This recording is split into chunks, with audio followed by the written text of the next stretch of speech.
नमस्कार महाराष्ट्र रणांगच्या दर्शक मित्रांनो, आजचा व्हिडिओ खास लाडक्या बहिणींसाठी असणार आहे। कृपया करून संपूर्ण व्हिडिओ नक्की बघा।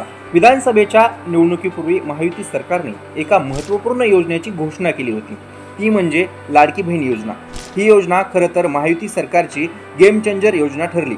याच योजनेनं महायुतीचं सरकार बनवलं आणि लाडक्या भावांना बहिणींनी विधानसभेत पाठवलं।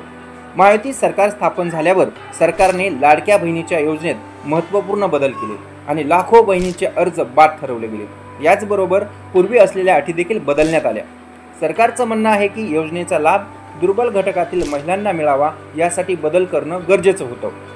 महायुतीच्या उमेदवारांनी प्रचार सभेत छातीटोकपणे सांगितलं होतं की महाराष्ट्रातील महिलांच्या खात्यात आम्ही निवडून आल्यानंतर महिन्याला 2100 रुपये टाकू, पण आतापर्यंत 1,500 रुपयाप्रमाणे एकूण 7 हप्ते खात्यात जमा करण्यात आले आहेत। सध्या जानेवारी महिन्यापर्यंतचे पैसे बहिणींना मिळाले आहेत, पण अद्यापही फेब्रुवारी महिन्याचे पैसे खात्यात न पडल्याने बहिणींना काळजी लागून राहिली होती।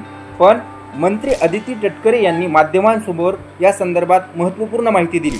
त्या म्हणाल्या की महिला दिनाचे औचित्य साधून लाडक्या बहिणींच्या खात्यात 3,000 रुपये जमा करण्यात येतील, पण त्यांनी 2100 रुपये कधीपासून देण्यात येतील हे काही सांगितलं नाही। त्या संदर्भात मुख्यमंत्री देवेंद्र फडणवीस यांनी महत्त्वाचं वक्तव्य केलं होतं। ते म्हणाले होते की महाराष्ट्राच्या अर्थसंकल्पात यावर चर्चा करण्यात येईल, त्यावर विचार विमर्श करून निर्णय घेतला जाईल। महाराष्ट्राचा अर्थसंकल्प 10 मार्च रोजी दोन्ही सभागृहामध्ये मांडण्यात येईल, तेव्हा त्यामध्ये बहिणींचा लाडका भाऊ आपल्या बहिणीसाठी रक्कम वाढवणार की नाही हे पाहणं महत्त्वाचं ठरणार आहे।